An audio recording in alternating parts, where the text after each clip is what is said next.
Hello everyone, welcome to my YouTube channel Rohit Singh chemistry classes. तो अब हम लोग यूनिट 5 पे आ चुके हैं। यूनिट 5 का लेक्चर नंबर 1 देखेंगे। तो ये जो यूनिट 5 है ये बेसिकली तीन सब टॉपिक में कैटेगराइज्ड है। सबसे पहला है कंडक्टोमेट्रिक टाइट्रेशन, दूसरा है पोटेंशियोमेट्रिक टाइट्रेशन और तीसरा है पोलैरोग्राफी। तो आइए सबसे पहले हम लोग समझ लेते हैं कि तीनों का मतलब क्या है। तो पहला इसमें क्या है, कंडक्टोमेट्रिक। तो इसको अगर आप डिवाइड करें दो पार्ट में, this one is conductor and this one is metric. Metric मतलब होता है मेजरमेंट। ये मैं आपको शुरू से ही बताता चल रहा हूं। Metric means measurement. किसका मेजरमेंट करना है? कंडक्टेंस का। कंडक्टेंस का मेजरमेंट करना है।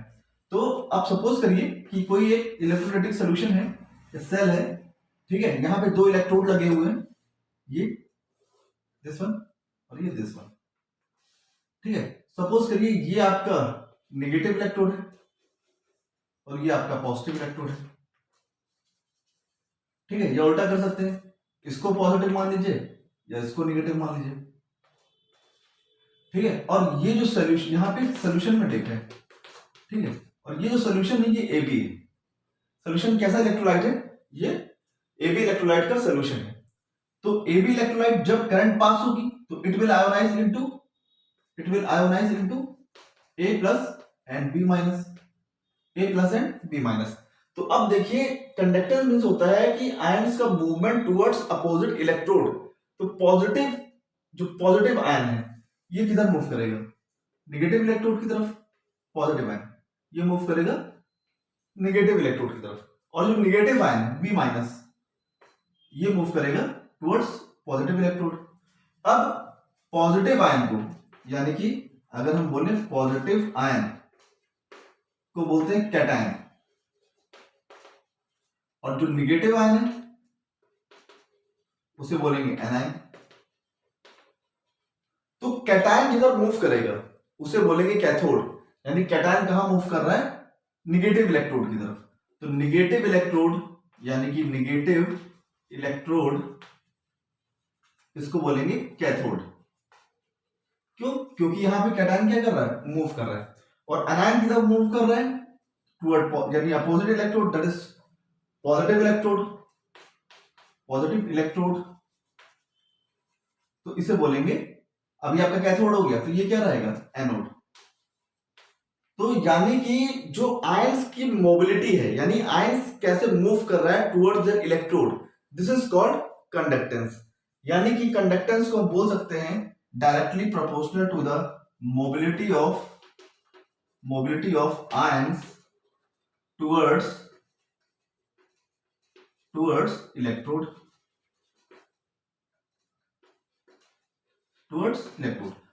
कैसे? अगर पॉजिटिव आयन है तो नेगेटिव इलेक्ट्रोड यानी कि कैथोड, और अगर नेगेटिव आयन है तो पॉजिटिव इलेक्ट्रोड मतलब anode. So this is called conductance. ये तो कंडक्टेंस हो गया, कंडक्टोमेट्रिक हो गया, ठीक है। दूसरा है पोटेंशियोमेट्रिक।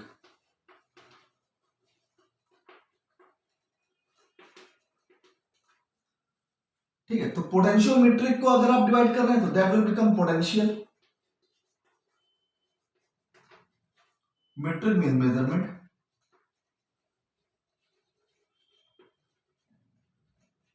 अब due to this movement of ions, negative ions towards positive electrode and positive ions towards negative electrode, there will be some formation of potential difference.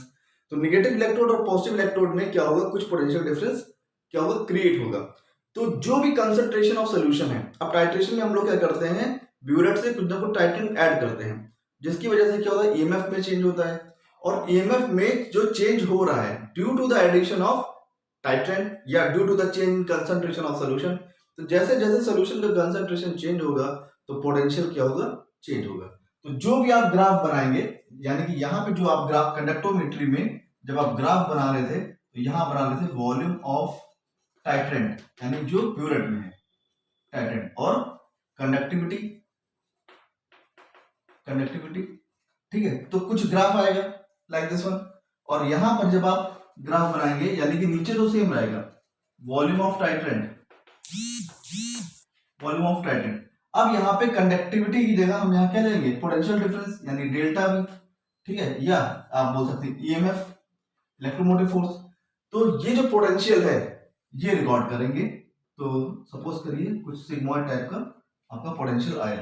ये प्रीवियसली मैं आपको बता भी चुका हूं, लेकिन आप ये देख रहे हैं कि हमको देखना है कि ये वॉल्यूम ऑफ टाइटन आने से ईएमएफ में क्या वेरिएशन हो रहा है वो हमने रिकॉर्ड कर लिया। ठीक है, या पोटेंशियल में क्या चेंज हो रहा है। तीसरा जो है वो है पोलैरोग्राफी। पोलैरोग्राफी पोलैरोग्राफी में हम लोग क्या करते हैं, V और I का रिलेशन देखते हैं, जहां पर V क्या होता है, अप्लाइड पोटेंशियल,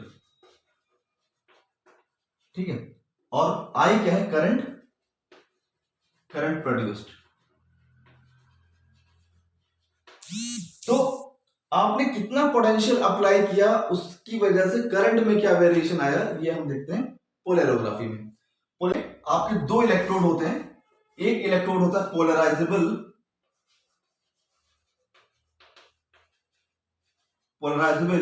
और दूसरा होता है नॉन पोलराइजेबल। इसको हम देखेंगे आगे। ऐसे पोटेंशियोमीट्रिक टाइट्रेशन में आपके दो टाइप के इलेक्ट्रोड होते हैं, एक होता है रेफरेंस इलेक्ट्रोड और एक होता है इंडिकेटर इलेक्ट्रोड। इसको जब हम डिस्कशन डिटेल में देखेंगे तब हम इसको डिस्कस करेंगे। तो ये कुछ डिफरेंट आपका डिस्कशन था या जनरल इंट्रोडक्शन था कंडक्टोमेट्री, पोटेंशियोमेट्री और पोलैरोग्राफी में। अब आइए कुछ इंपॉर्टेंट डेफिनेशंस हैं। कंडक्टोमेट्रिक टाइट्रेशन स्टार्ट करने से पहले हम लोग कुछ इलेक्ट्रिसिटी में हम लोग पढ़ चुके हैं प्रीवियस 12th क्लास वगैरह में। तो कुछ इंपॉर्टेंट टर्म्स हैं जैसे कि what is conductance, what is resistance, what is specific conductivity या what is conductivity, what is resistivity, what is Ohm's law, what is Wheatstone bridge. ये कुछ मोटी मोटी चीजें हैं जो इंपॉर्टेंट चीजें हैं कंडक्टोमेट्रिक टाइट्रेशन पढ़ने से पहले। तो उसको आइए हम डिस्कस कर लेते हैं।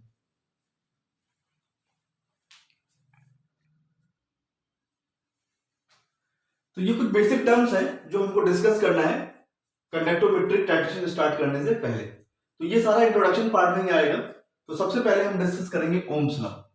ओम्स लॉ डिस्कस करना है।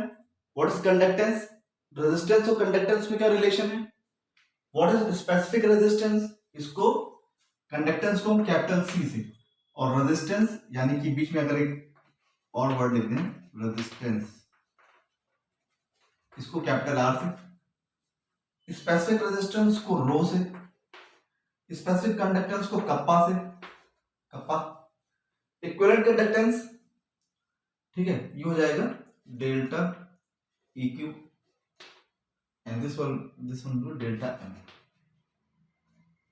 ठीक है। तो ये कुछ आपके वर्ड्स हैं जिनको आइए डिस्कस कर लेते हैं। तो first of all Ohm's law. What is Ohm's law? Ohm's law is V directly proportional to I।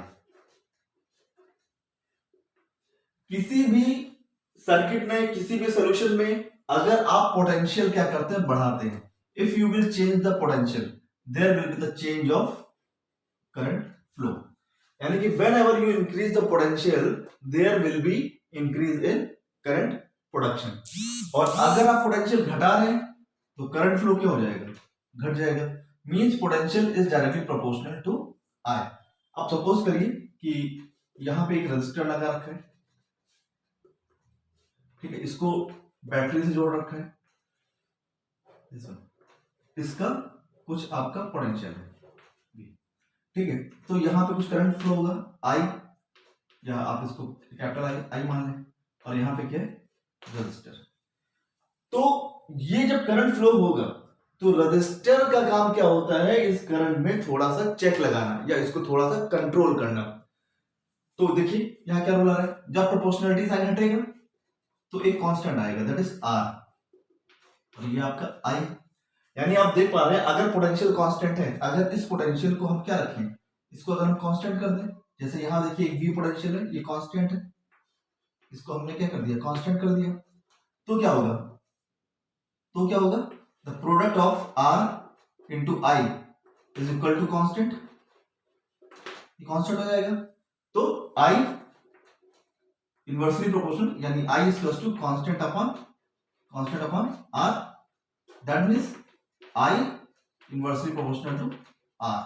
यानी जब जब आपका रेजिस्टेंस बढ़ेगा तब तब करंट फ्लो क्या होगा, कम होगा।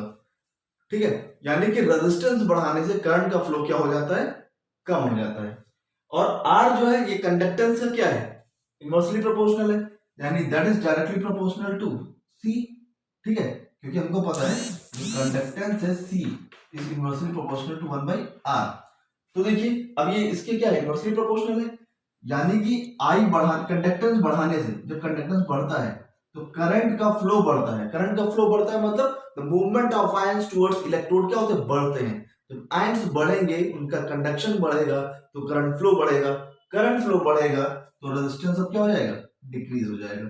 क्यों, क्योंकि ये कंडक्टेंस के भी इनवर्सली प्रोपोर्शनल है और ये करंट फ्लो के भी क्या है, inversely proportional.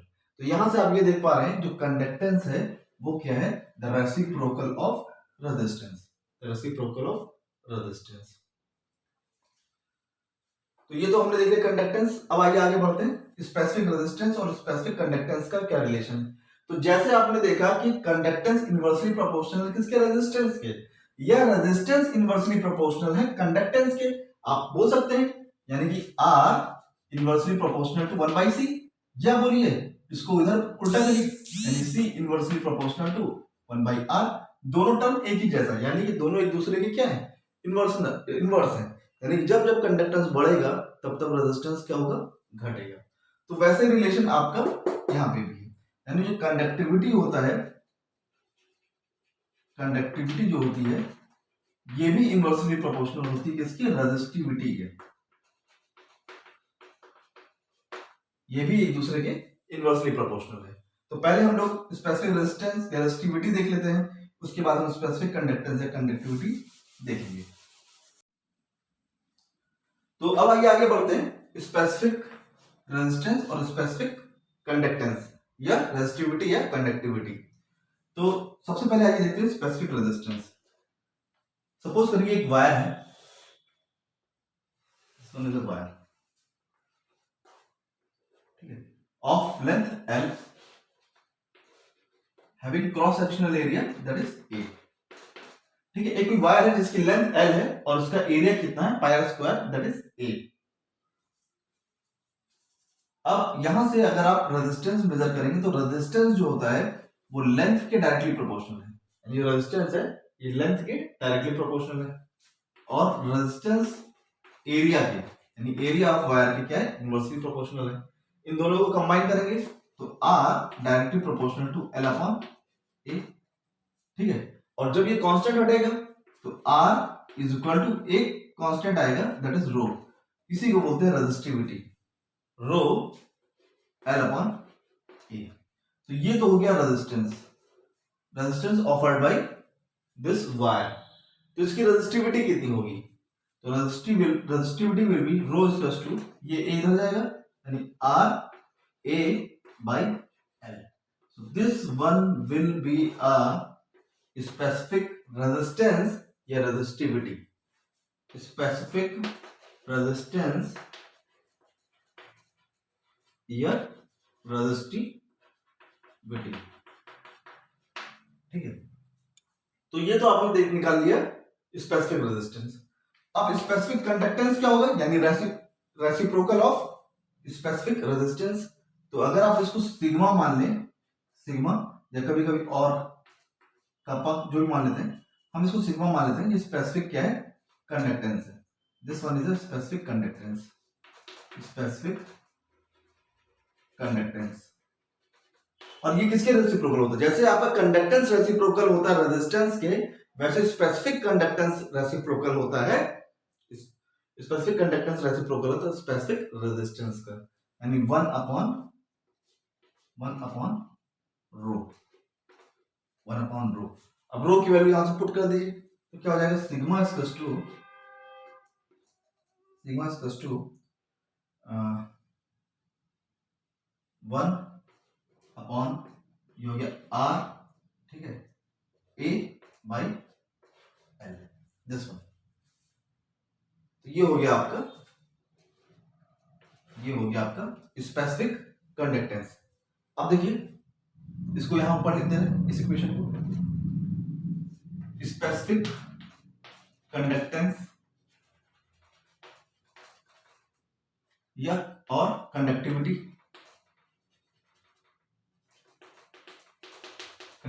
Is equal to 1/r क्या हो जाएगा कंडक्टेंस, ये प्रीवियसली हम लोग निकाल ही चुके हैं, तो 1/r equals to conductance into L upon क्या ए क्या हो जाएगा cell constant, this is cell constant. तो ये हो गया आपका स्पेसिफिक कंडक्टेंस या स्पेसिफिक कंडक्टिविटी। तो आपने देख लिया व्हाट इज रेजिस्टिविटी और व्हाट इज स्पेसिफिक कंडक्टिविटी। तो यहां पर देखिए इस पर्टिकुलर इक्वेशन में अगर आपका लेंथ ये हो जाए 1 सेंटीमीटर और एरिया भी हो जाए 1 सेंटीमीटर स्क्वायर, यानी दोनों यूनिट हो गया, यूनिट लेंथ पर यूनिट एरिया, तो क्या हो जाएगा ये that is equal to 1 centimetre and that is equal to 1 centimetre square. तो ये सिग्मा किसके बराबर हो जाएगा, that is equal to 1/r, this one. ठीक है, ऐसे यहां पे भी देखिए अगर a 1 हो गया और L भी क्या हो गया 1 हो गया, तो यहां पे रो किसके बराबर हो जाएगा, दैट इज r, यानी रेजिस्टिविटी जो है वो रेजिस्टेंस के बराबर हो जाएगी जब आपका वायर का लेंथ 1 सेंटीमीटर हो जाए और एरिया कितना हो जाए 1 centimetre square, then at that case specific resistance will be equal to the resistance of wire. ठीक है, सिमिलरली यहां पे जब लेंथ 1 सेंटीमीटर हो गया एरिया 1 सेंटीमीटर स्क्वायर हो गया, तो स्पेसिफिक कंडक्टेंस क्या होगा, that will be the inversely proportional to the resistance, या हम बोल सकते हैं 1/r इक्वल टू c, यानी कि specific conductance will be equal to the conductance. जैसे वहां specific resistance is equal to resistance हो गया, वैसे यहां specific conductance is equal to conductance हो गया, यानी कि जब लेंथ 1 सेंटीमीटर और एरिया उसका 1 सेंटीमीटर स्क्वायर होगा तो स्पेसिफिक कंडक्टेंस के बराबर हो जाएगा और स्पेसिफिक रेजिस्टेंस के बराबर हो जाएगा। अब आइए आगे बढ़ते हैं 5th और 6th, equivalent conductance and molar conductance.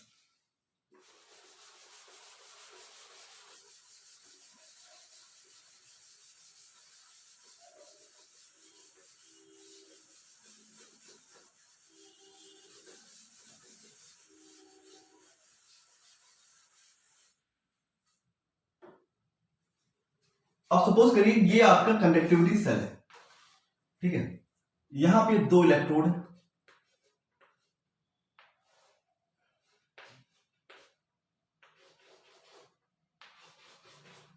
एक माइनस से और एक प्लस से कनेक्टेड है, और ये 1 centimetre apart, that is 1 centimetre distance पे है, और यहां पे क्या सोल्यूशन, अगर यहां पे इलेक्ट्रोलाइट जो प्रेजेंट है उसकी कंसंट्रेशन है 1 ग्राम इक्विवेलेंट पर लीटर, यानी इसकी कंसंट्रेशन कितनी है 1 ग्राम इक्विवेलेंट। ठीक है,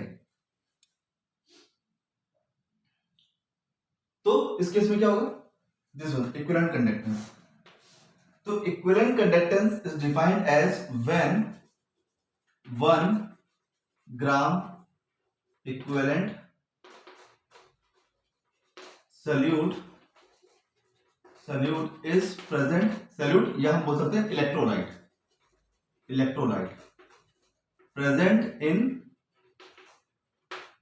1 liter solution, when and electrodes are 1 centimetre apart. ठीक है, यानी कि जब आपने कंडक्टेंस, इलेक्ट्रिकल कंडक्टेंस आपने क्या किया, ये आपको क्या करना है, मेजर करना है। ठीक है, कब किस कंडीशन में, when 1 gram of equivalent solute is present in a 1 litre of solution. ठीक है, तो measurement of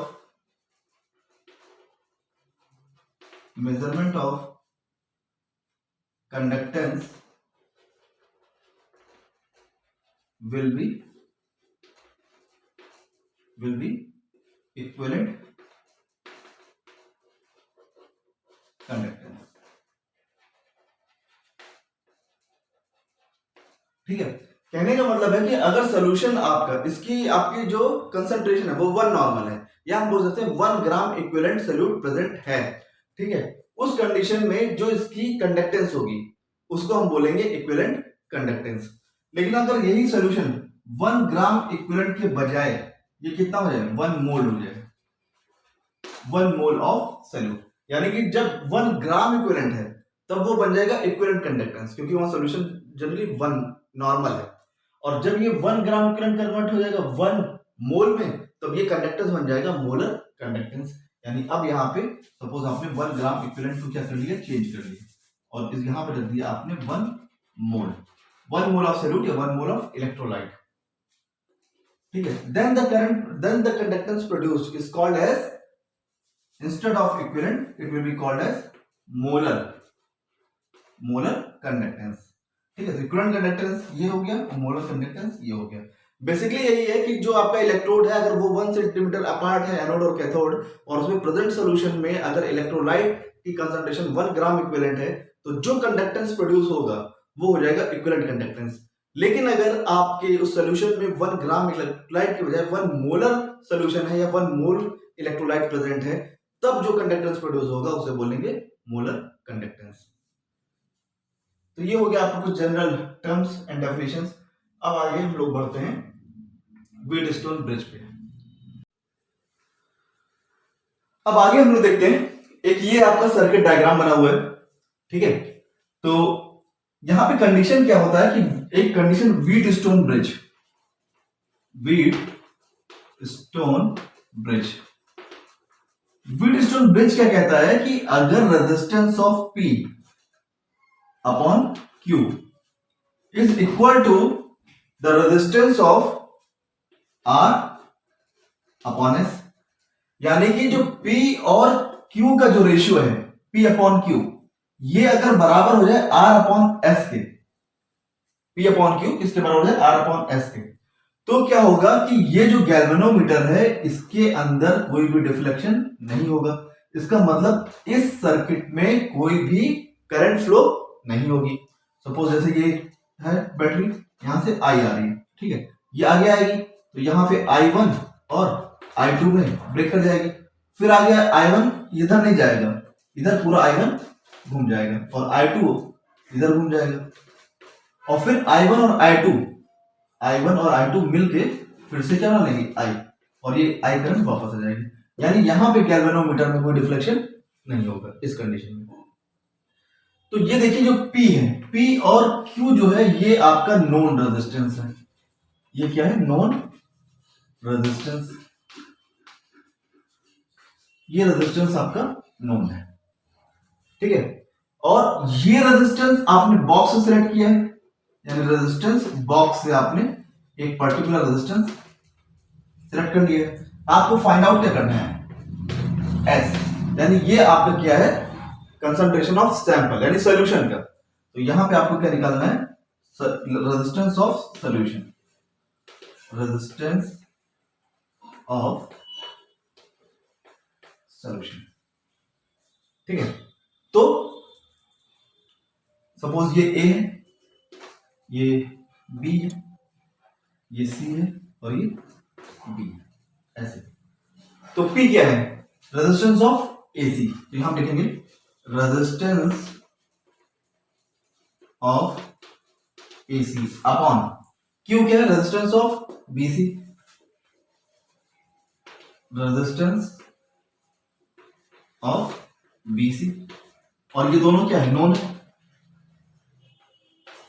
is equal to resistance of box, यानी बॉक्स आपने कितना सिलेक्ट किया है, दैट इज R, और आपको फाइंड आउट क्या करना है, resistance of solution, resistance of solution, वो भी कौन सा, सैंपल, ठीक है। ये नोन है, ये नोन है, बॉक्स आपने कितना रेजिस्टेंस लिया, ये भी नोन है, ठीक है। तो आप क्या करेंगे, क्रॉस मल्टीप्लिकेशन करके आप ये क्या करेंगे, रेजिस्टेंस ऑफ सैंपल निकल आएगा।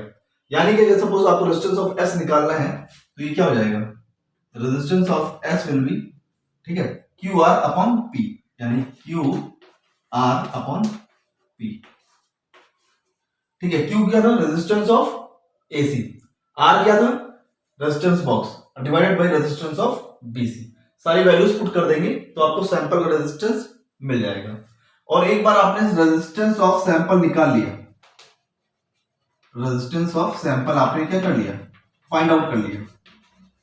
तो कंडक्टेंस कैसे निकालेंगे? तो जो भी वैल्यू रेजिस्टेंस की आई है, अगर उसका आप रेसिप्रोकल ले लेंगे, ठीक है, प्रीवियसली हमने बताया conductance is the reciprocal of resistance, यानी जो भी वैल्यू है, सपोज ये x आया तो कंडक्टेंस कितना हो जाएगा? 1/x, तो उसका जस्ट आप रेसिप्रोकल ले लेंगे तो आप अननोन सॉल्यूशन का भी कंडक्टेंस फाइंड आउट कर सकते हैं। तो ये था व्हीटस्टोन ब्रिज। और व्हीटस्टोन में भी कैसा व्हीटस्टोन ब्रिज था? बैलेंस्ड, क्योंकि इसके आर्म्स क्या थे? बैलेंस है, बैलेंस्ड व्हीटस्टोन ब्रिज। तो इस तरह का कई सर्किट डायग्राम होता है जहां पर ratio P upon Q is equal to R upon S होता है। तो जो बीच का सर्किट डायग्राम होता है वहां पे भी कभी करंट फ्लो नहीं करता है, ठीक है। तो अब इसका हम और भी एप्लीकेशन देख सकते हैं। कंडक्टिविटी सेल में हम कैसे आप अननोन सोल्यूशन का निकालते हैं, तो वहां पे भी एक स्लाइडिंग कॉन्टेक्ट होता है, जॉकी की टाइप का होता है, एक वायर होता है, उस पर हम लोग एक प्रैक्टिकल करके देखते हैं। तो लास्ट पार्ट आइए उधर पढ़ते हैं हम लोग, कंडक्टिविटी सेल का थोड़ा सा ब्रीफ देख लेते हैं।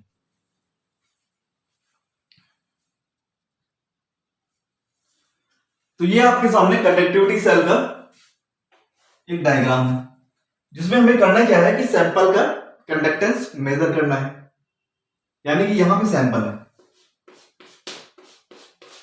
ठीक है, यहां पे आपका सैंपल है और ये आपकी कंडक्टिविटी सेल है जहां पर आपके दो इलेक्ट्रोड हैं, ठीक है, पॉजिटिव इलेक्ट्रोड, नेगेटिव। अब देखिए ये आपका पॉजिटिव टर्मिनल है, ये नेगेटिव टर्मिनल, तो इस पॉजिटिव टर्मिनल से ये कनेक्टेड है, ये, तो ये हो गया पॉजिटिव, ठीक है, और नेगेटिव टर्मिनल से ये कनेक्टेड है, ये हो गया नेगेटिव, ठीक है। ये आपका प्लैटिनम इलेक्ट्रोड है, देखिए 1 सेंटीमीटर 1 सेंटीमीटर, यानी इसका जो लेंथ है और ब्रेथ है 1 है, तो एरिया कितना हो जाएगा? 1 centimetre square, 1 into 1 1 centimetre square, और ये 1 सेंटीमीटर के डिस्टेंस पे भी रखे हुए हैं, ठीक है। और यहाँ पे आपका क्या है? सैंपल है। इसका आपको क्या करना है? इसका आपको कंडक्टेंस मेजर करना है। तो कंडक्टेंस मेजर करने से पहले इसका हम रेजिस्टेंस निकाल लें, रेजिस्टेंस निकल आएगा तो उसका हम रेसिप्रोकल ले लेंगे तो कंडक्टेंस हमको मेजर हो जाएगा। तो यहां पे भी देखिए व्हीटस्टोन ब्रिज फॉर्म होगा। कैसे फॉर्म होगा? एक तो आपको पता है कि ये मैंने आपको बताया था, रेजिस्टेंस जो होता है वो डायरेक्टली प्रोपोर्शनल टू एल है और inversely proportional to cross sectional area है, ठीक है, यानी इस इक्वेशन पे हमको फोकस करना है, R directly proportional to L. तो ये देखिए एक तो रेजिस्टेंस, ये है रेजिस्टेंस बॉक्स, इसमें हम क्या करेंगे? पर्टिकुलर रेजिस्टेंस फिक्स कर लेंगे। सपोज करिए ये आपका है 5 ओम, ठीक है, ये है 10, ये है 15, ये है 20, 25 एंड सो ऑन, ठीक है। तो हमने पर्टिकुलर रेजिस्टेंस यहां से फिक्स कर लिया। इसका हमें निकालना है रेजिस्टेंस, यानी कि इसका रेजिस्टेंस हमें क्या करना है? सैंपल का जो कंडक्टिविटी सेल में, इसको फाइंड आउट करना है। ये x हो गया। अब ये जो आपका स्लाइडिंग कॉन्टेक्ट है जो आपका इससे कनेक्टेड है, तो आप क्या करेंगे? इसको आप मूव करेंगे थ्रू द वायर, यानी कि आप मान लीजिए ये कितने सेंटीमीटर का है? 100 सेंटीमीटर का है, ये हो गया 0 और ये हो गया 100। तो सपोज करिए कि इसको कांटेक्ट करते रहे और कब रोकना है? जब गैल्वेनोमीटर में डिफ्लेक्शन क्या हो जाए? डिफ्लेक्शन स्टॉप हो जाए, ठीक है, डिफ्लेक्शन स्टॉप, यानी करंट I इक्वल टू क्या हो जाए? 0 हो जाए, गैल्वेनोमीटर में कोई भी डिफ्लेक्शन ना हो। सपोज इस पर्टिकुलर पॉइंट पे क्या हुआ? डिफ्लेक्शन आपका स्टॉप हो गया। तो ये जो आपका डिस्टेंस माना गया ये था x सेंटीमीटर, ठीक है, A to B, ठीक, और ये C। तो A to C जो था वो कितना था? x centimetre. तो C to B कितना होगा डिस्टेंस? अगर ये टोटल 100 है और ये x है तो ये कितना हो जाएगा? ये हो जाएगा 100 माइनस एक्स, 100 माइनस एक्स। तो यहां आपने देखा कि जो लेंथ है वो किसके प्रोपोर्शनल है? रेजिस्टेंस के, यानी ये जो लेंथ आया है यही क्या है? रेजिस्टेंस है। अब जिस लेंथ पे आया होगा उसका उतना रेजिस्टेंस हो जाएगा, ठीक है। अब लगाइए on applying Wheatstone bridge, on applying Wheatstone bridge, ठीक है, on applying Wheatstone bridge this resistance of AC, resistance of AC upon resistance of BC,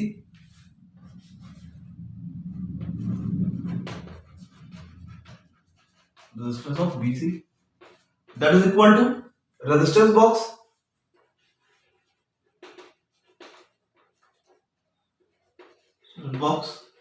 upon resistance of conductivity cell, यानी resistance of R of sample. ठीक है, और ये किसके equal to हो जाएगा, रेजिस्टेंस ऑफ एसी किसके इक्वल हो जाएगा, लेंथ ऑफ एसी यानी length of wire, that is equal to length of wire AC. ठीक है, और यहां क्या हो जाएगा, लेंथ ऑफ वायर बीसी. यानी आपने ये लेंथ मेजर कर लिया, कितना सेंटीमीटर है, ठीक है, सपोज करिए 40 सेंटीमीटर है, तो ये कितना हो जाएगा, 60 हो जाएगा. तो आप वही वैल्यू रख देंगे 40/60. बॉक्स से कितना लिया आपने रेजिस्टेंस, वो मेजर कर लेंगे, 20 ओम, 25 ओम, 50 ओम, जो भी लिया वो रख लेंगे. तो आप सैंपल रेजिस्टेंस आसानी से निकाल लेंगे. यानी रेजिस्टेंस ऑफ सैंपल क्या हो जाएगा, this multiply this divided by this. तो इससे आप क्या निकालेंगे, रेजिस्टेंस ऑफ सैंपल. और सैंपल का अगर रेजिस्टेंस निकल गया, रेजिस्टेंस ऑफ सैंपल निकल गया, तो कंडक्टेंस के लिए क्या करेंगे, फिर कंडक्टेंस कैसे मेजर करेंगे, conductance will be measured by 1/r. यानी जो भी वैल्यू आई है उसका आप रेसिप्रोकल ले लेंगे, तो आप यहां से क्या मेजर कर लेंगे, कंडक्टेंस. ठीक है, तो ये था कंडक्टिविटी सेल जो कि व्हीटस्टोन ब्रिज पे एप्लीकेबल है. इसमें हम क्या करते हैं कि जो स्लाइडिंग कॉन्टेक्ट है या जॉकी है उसको हम क्या करते हैं, वायर पे थ्रू मूव करते हैं थॉरली, और ये देखते हैं कि कहां पे डिफ्लेक्शन जीरो हो रहा है गैल्वेनोमीटर में. यानी वहां पे आपका क्या हो रहा है, व्हीटस्टोन ब्रिज फॉर्म हो गया है. व्हीटस्टोन ब्रिज फॉर्म हो गया तो P अपॉन Q क्या होगा, लेंथ ऑफ दिस यानी कि जहां पर हुआ है AC upon length of BC. ठीक है, R अपॉन S क्या होगा, R will be the resistance of resistance box and S will be the resistance of क्या होगा, सैंपल. अब सैंपल का आपने रेजिस्टेंस फाइंड आउट कर लिया, क्योंकि ये अननोन है, ये नोन है, और दोनों लेंथ नोन हो गया, यानी दोनों का रेजिस्टेंस नोन हो गया. तो आपको 3 फैक्टर नोन है, तो आपने क्या कर लिया, रेजिस्टेंस निकाल लिया, और उस रेजिस्टेंस का जब रेसिप्रोकल लिया तो क्या आ गया, कंडक्टेंस. तो ये कंप्लीट हुआ हमारा इंट्रोडक्शन पार्ट. अब हम लोग नेक्स्ट पार्ट पे कंडक्टोमेट्रिक टाइट्रेशंस देखेंगे on by reacting with strong acid with a strong base, or by reacting with weak acid with strong base, strong acid with weak base, and weak acid with weak base. तो just हमको next part में conductometric titrations check करना है. Introduction part ये आपने complete कर लिया है. जब हम कंडक्टोमेट्रिक टाइट्रेशंस देखेंगे तो इनकी यूटिलिटी वहां पे शो होगी. So thanks for watching my YouTube channel. Thank you.